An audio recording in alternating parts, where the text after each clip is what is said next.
खेड़े के जो बुजुर्ग लोग थे उन्होंने अपनी चद्दर उतारी, बोला ये भूतनी कहां से आ गई, ये मदबुद्धि की औरत कहां से आ गई, सबसे पहले इसको ढको, ये हमारी बेटी की तरह है, ये हमारी बहू की तरह है, ये हमारी माता की तरह है।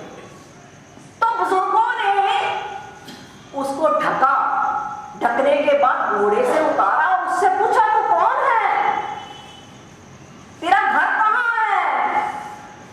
गुड्डीबा ने बोला मैं राजे की बहन हूं, जिस राजे ने आपकी बहू बेटियों को बोला कि मेरे उस बेडरूम में भेजो, आज उस भाई को सबक सिखाने के लिए मैं नगर होकर आपके सामने आई हूं कि आपके दुख और दर्द मेरे भाई और मेरे बाप को समझ तो आए। और गांव के बुजुर्ग गुड्डीबा को ढककर जब राजमहल में लेकर गए तो वो अत्याचारी भाई को भी होश आ गया।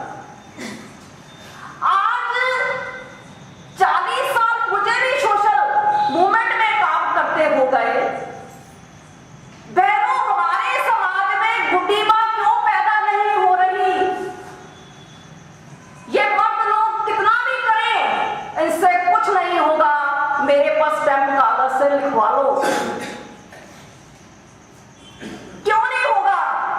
अगर इन मर्द लोगों ने कुछ करना होता तो महात्मा फुले सावित्रीबाई को कभी पढ़ाते नहीं, क्योंकि महात्मा फुले चाहते थे इस देश में बब्बर शेर पैदा हो, लेकिन उनको मालूम था अगर मर्द लोग पढ़ लिख जाएंगे तो बब्बर शेर पैदा नहीं होंगे। बब्बर शेर को पैदा करने वाली ये शेरनी औरत है। पहले औरत को अपने अधिकारों की बात पता होना चाहिए, मेरा अस्तित्व क्या है, मेरा स्थान क्या है। जब तक औरत में वो सूझबूझ नहीं आती, औरत बहादुर नहीं होती, तो उसकी कोख में पलने वाला बच्चा कभी बब्बर शेर नहीं बनेगा। याद करो सावित्रीबाई फुले को 120 साल शोषण बाइकाट हुआ। 120 साल किस लिए हुआ? हमें ये रुतबा, हमें ये जिंदगी देने के लिए। अगर महात्मा फुले और सावित्रीबाई ना होते तो बाबा साहब पैदा नहीं होते, अगर बाबा साहब ना होते तो हम नहीं। लेकिन कहां से लाए सावित्रीबाई फुले को, कहां से लाए रमाबाई अंबेडकर को? आपको दुख क्यों नहीं हो रहा? चारों तरफ बेपत हो रही है, बच्चियों को कॉलेज भेज रहे हैं तो एसिड डाला जा रहा है, और देश की संविधान की समीक्षा करने की बात होती है तब भी हम घर में सोए रहते हैं। सबसे बड़े तख्त का राजा आता है बराक ओबामा, हमारे देश के मुखी संविधान देते हैं, संविधान की कॉपी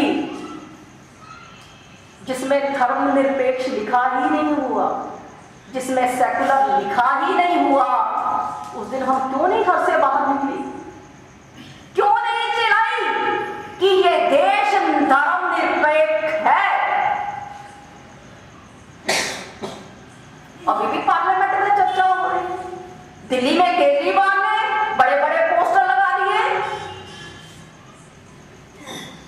क्योंकि हमें दुख इसलिए नहीं हो रहा क्योंकि हमारा बच्चा थोड़ा मरा है, हमारी बीवी थोड़ा मरी है, वो डॉक्टर मेडिकल के मरी है।